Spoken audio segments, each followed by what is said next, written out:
yet we cannot facilitate these people correctly. Right Honorable Speaker, the qualifications of the RDCs, it has become a dumping ground. Whoever fails in politics go to be an RDC. I think it's not the right thing to do, Right Honorable Speaker. About the size and the population, yes, we have made the poor planning. Districts are much bigger than others, and the equity is not there. Right Honorable Speaker, the other issue is about poverty alleviation. I don't know if, Chair, you visited those villages, and maybe you can give us the highlights. Because, in my view, poverty is growing. We are doing it the negative way. Why am I saying this? When you go to our villages, Right Honorable Speaker, you look at the levels of poverty. If we are to be sincere to ourselves, people are selling their pieces of land to the rich people. The gap between the rich and the poor in this country has really increased. What evidence do we have? Speaker, I saw you one time trying to see how the children of the poor people can access university education. And really, I felt very well that there is someone who can talk sense in this country to that level. Why am I saying this? When we were still young, we would go to school, same schools with the children of the rich people. I'm lucky that I came from a moderate family. But today, my child cannot go to the same school with a person in my local village.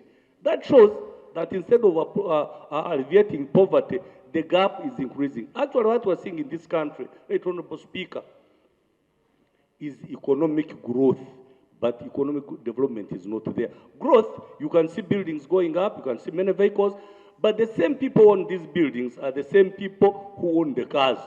The poor are getting poorer, the rich are getting richer. Actually, we need time as Parliament to be sincere to ourselves and tell to ourselves that what we are saying in most cases is what is not in our minds. Go to your villages and see. People are poor. They cannot access medical facilities. Is it not true?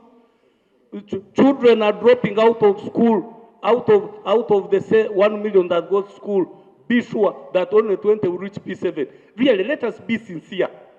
Whatever it costs us, but we say the truth that we see on the ground. So poverty alleviation, Chair, I don't know if you visit. Thank you. To Chankwanzi, it was allocated 7.5 billion. Right Honorable Speaker, Chankwanzi, it was turned into a party facility, especially the party in government. And I don't know why we burden Ugandans with all this money to modernize and rehabilitate Chankwanzi. Right Honorable Speaker, Order. how you wish? Point of order. Thank you very much, Right Honorable. Put the leader of opposition to notice. As I talk now, my town clerk of Arua City, whom I do not know, subscribed to which party is for leadership training in Chankwanzi. And that leadership institute is for every Ugandan. So therefore, Right Honorable Speaker, is the leader of opposition in order to say that that institute only belongs to one party? Is he in order? Thank you very much. Thank you. A question from him. Honorable, has your party written to the response? why is Honorable Batua near it? Yes, has your party written to the responsible office to request to be given an opportunity to train their leaders from Chankwanzi, and it has not been granted? Thank you, Right Honorable Speaker.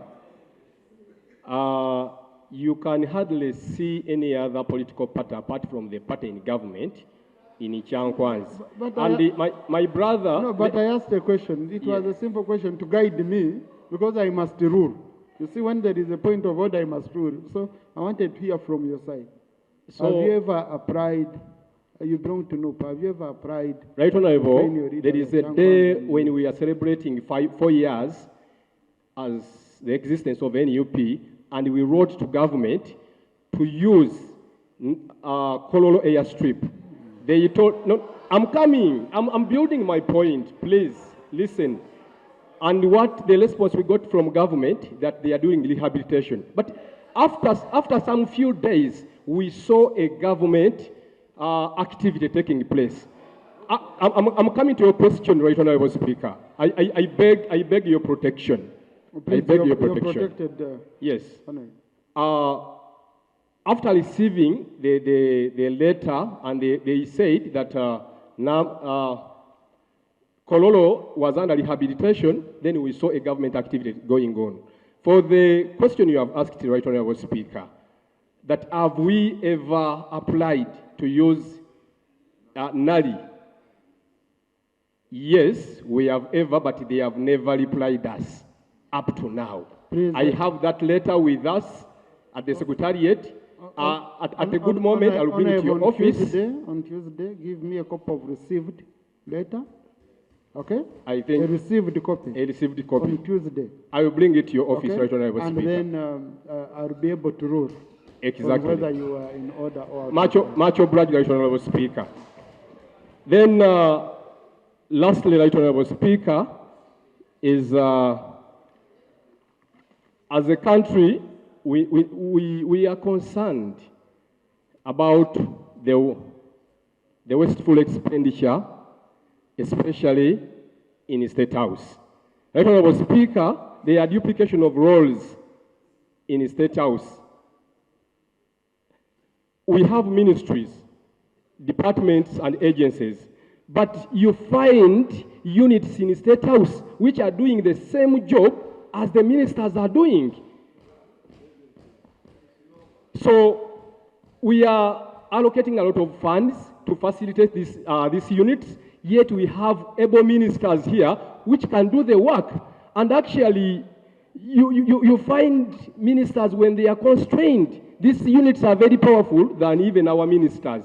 Lastly, Right Honorable Speaker, the supplementary budgets which goes to State House. You see, this financial year, we have allocated, the Parliament has allocated, it allocated 400 plus billion. But in January and March, they brought in supplementary budgets, which amounts to let me wrap up with Right Honorable Speaker. Yes, the Parliament approved it, and it. So, Honorable colleagues, you see, our rules to come here, and we disagree with the decisions we made as a House in the same session. Those are our rules. So now, if what State House brings here is a proposal, okay? The moment we approve it, you don't blame State House. We own it. Honorable Minister. Presidential Affairs that oversees a very, very huge sector with so many MDAs for burning midnight candles and ensuring that this report is ready. I also thank the authors of the minority report. And Right Honorable Speaker, may I respond to the issues raised as follows. Issue number one is on the office or offices of the resident district commissioners, their facilitation, their qualification, issues of offices. Honorable members, as long as Article 203 of our national constitution that mandates the president to appoint resident district commissioners is part of our legal framework. As long as Section 72(1) of the Local Government Act that mandates His Excellency the President to appoint deputy resident district commissioners and assistant resident district commissioners are still part of our legal framework. The hands of the appointing authority, in principle by law, is tied to appoint RDCs, deputies, and assistants, because he or she is compelled both by the Constitution and the Local Government Act. The qualification for a resident district commissioner is any Ugandan qualified to be a member of parliament. This is Article 203, sub-Article 2 of our Constitution. Yes. Whereas under Section 72(1), the qualification for a deputy resident district commissioner and assistant are not prescribed in that provision. So whatever is not prohibited is allowed. That is the principle of law. Innovation Fund. Do we have a framework? Do we have a policy? Do we have guidelines? Yes. In 2019, Cabinet of Uganda adopted the National Research and Innovation Program. This was approved as a framework for guiding Ugandans to access the Innovation Fund, which is currently under the Science, Technology and Innovation Secretariat, the former Ministry of Science, Technology and Innovation. So that framework exists and it is currently under review. We may not call it a policy, but there is a framework approved by Cabinet in 2019. There were concerns raised under Uganda AIDS Commission. Right Honorable Speaker, Government of Uganda has made commitment to fund critical aspects of what we have been receiving under the US aid. A case in point is funding the HIV and AIDS drugs. And also I want to clarify that Uganda AIDS Commission is not an implementer. The mandate of Uganda AIDS Commission is to coordinate multi-sectoral HIV/AIDS response in Uganda with emphasis to HIV prevention. So all we are talking about, ARVs, that will be handled under the Ministry of Health. On the presidential skilling hubs, honorable colleagues, every journey starts with step number 1. It should be appreciated that His Excellency the President has established 19 presidential skilling centers in the 19 sub-regions of Uganda. That is journey number 1. In all those, young people are recruited, although the number may not be significant as it ought to be or as we wish it to be, but at least we can appreciate that young people are recruited through the district local government in each and every sub-region. There are calls for widening to handle motor vehicle mechanics, plumbing, electricals, but as of now, what is being offered in the presidential hubs are trainings in welding, carpentry, tailoring, shoemaking, bakery, block laying and concrete practice, and hairdressing. What has been done is that all the young people trained in our different sub-regions, from each and every district, city, and municipality, as we speak, State House is forming circles. And these young people will be supported through the budget we are providing to State House. So that one, I can give you that assurance. There is also consideration for the future because currently, subject to availability of funds, these young people are trained and they are not equipped. They are not equipped, so in future, funding allowing, State House would want to fund them. But I think in principle, the issue of the circle is to enable them get money from their circle and buy your equipment and you pay back to that circle. State House will not be getting that money. That money will remain at the district as a circle for the trained youth. On the issue of presidential pledges, honorable colleagues, presidential pledges are in two fronts. There are pledges that fall under the different programs. The president will come to Aleptong, they will say we don't have a district hospital. He will say, okay. We have heard our policy is to have a district hospital per district. We don't have seed schools in the newly established sub-counties. Okay? Now, when that is done, these are programs that are supposed to be implemented by the respective mother ministries. That is one. The second front is what we are calling person to holder. A bishop is being consecrated, and you have seen it is now a norm that when a bishop is being consecrated, His Excellency the President provides transport to that bishop. That one is person to holder. But those that fall under programs, the handlers of the President are supposed to extract that commitment of the President.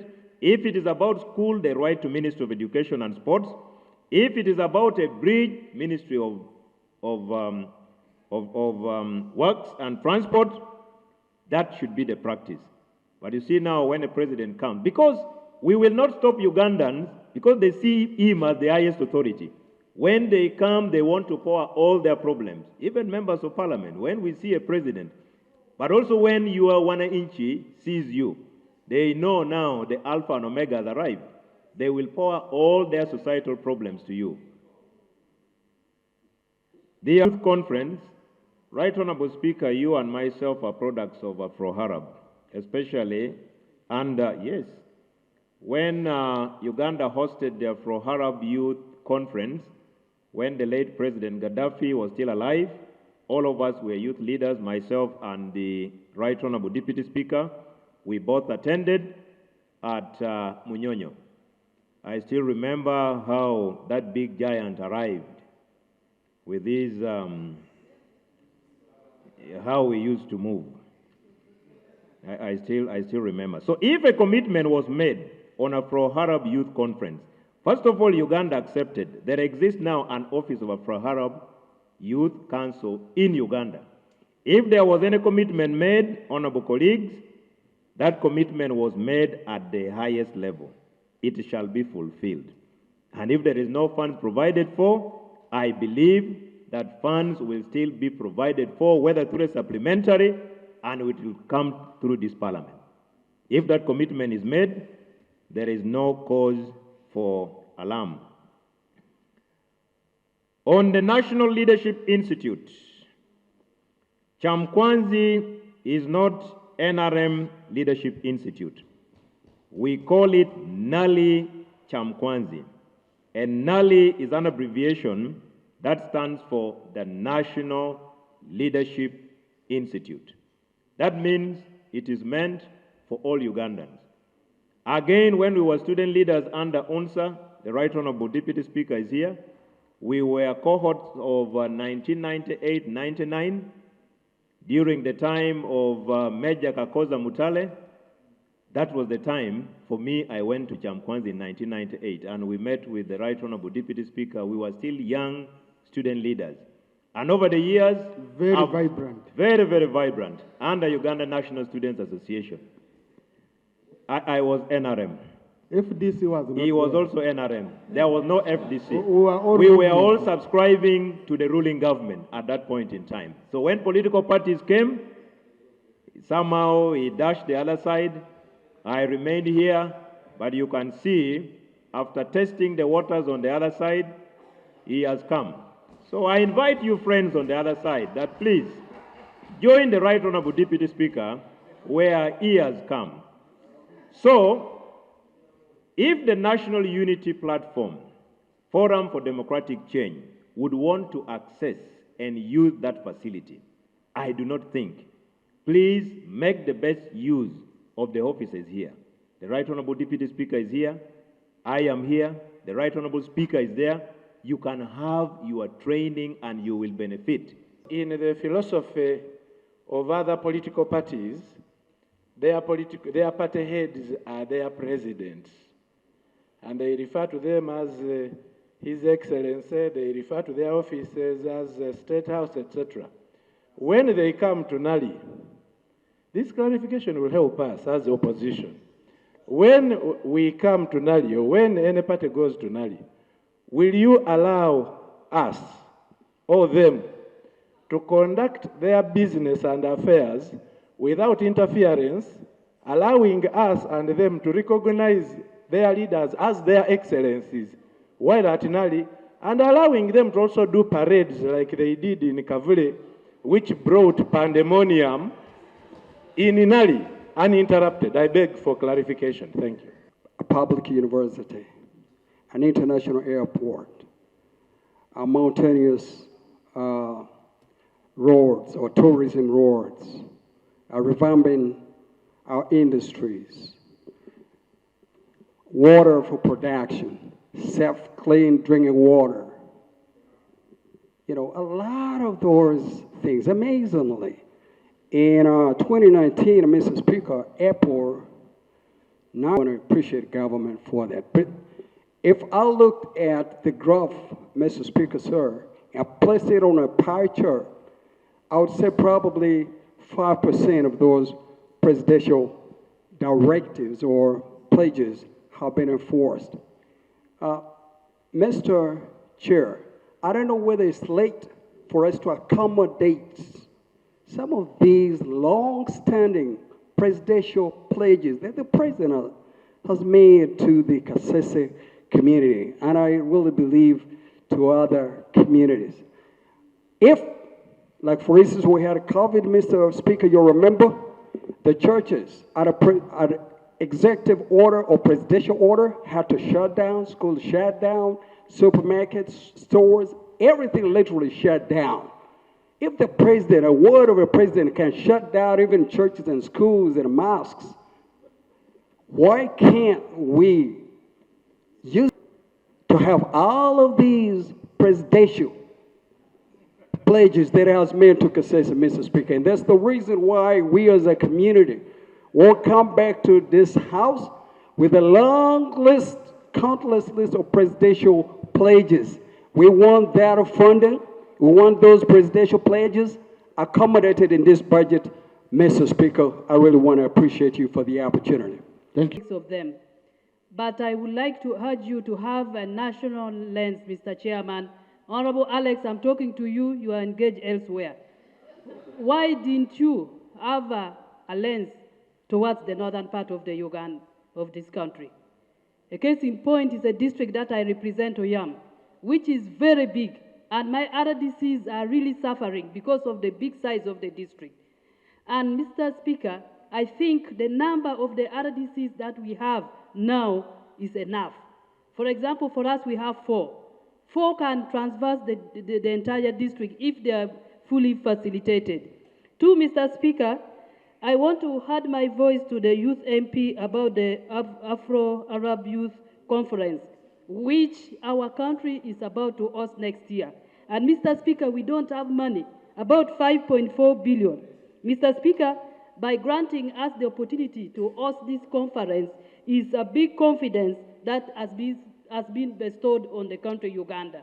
And I would like to urge the members of parliament to find space and give this money, only 5.4 billion, Mr. Speaker, to really support and give a good recommendation to our country. Then, Mr. Speaker, the issue of drainage and management of solid waste has been mentioned, and that is 78 million. I get worried, Mr. Speaker, because the issue of waste, solid waste, and flooding in this country is a very serious issue that if a budget can come before this parliament and there is no money, if there is something again that we can look for money to find and put in is the issue of solid waste and the issue of floods in this country. With the existence of RDCs and their number, if it is warranted, and their facilitation to execute their duties, my only issue is with regard to value for money. My own observation has been that the appointment of RDCs is rather indiscriminate. We have, I don't know what the minimum qualifications of an RDC, deputy RDC or assistant RDC should be. But a case in point, Ginger, for example, has got an assistant RDC who does not even have PLE, who does not even have P7 qualifications, and is marauding as a representative of the president who has zero regard for the order of precedence. No, When representing those who are not educated. when you get to events where he has the courage and audacity to intimidate everyone there. I am the representative of the president, and he demands that he submits last because he's representing the president without a P7 qualification. Now, so if we are advocating for enhancing their rewards and emoluments and harnessing a better working environment, what is the value for money? What are Ugandans receiving in return? And what training are these assistant RDCs receiving in order to ensure that we benefit as Ugandans? Because they might do mobilization work for the party in power, but they are not RDCs for a party. These are RDCs for everybody, and everyone should benefit across board. Thank you. Thank you, Honorable Chairman. We need officers and the residences because sometimes we need them at night. You find them hauled in small houses and different gates that you cannot get them. On the issue of recruitment of the assistant RDCs, members, they are doing great job, great work. The only problem is recruiting people who are not professional enough and then not facilitating them to do what you want them to do. Because these people have no transport, they don't have even motorcycles, they don't have facilitation. And then they end up doing what is not expected. Then on the issue of skilling hubs in the sub-regions, members, let us agree that the money that is invested in building does not relate to what we are getting. Because members, you find... Honorable Speaker and our honorable colleagues, I just want to say, Right Honorable Speaker, Right Honorable colleagues, everybody present here, that if words of mine can stand by words of appreciation, I therefore want to use a huge, big word called thank you for having showed wonderful interest in this sector. I want to thank everybody who made contributions to our report and enriched it further. We didn't want to put in very complicated words, semantics of the English language, like my honorable colleague minister, my honorable shadow minister wanted me to do. But otherwise, we were all very clear from the word go that all was going to be well. And I therefore want to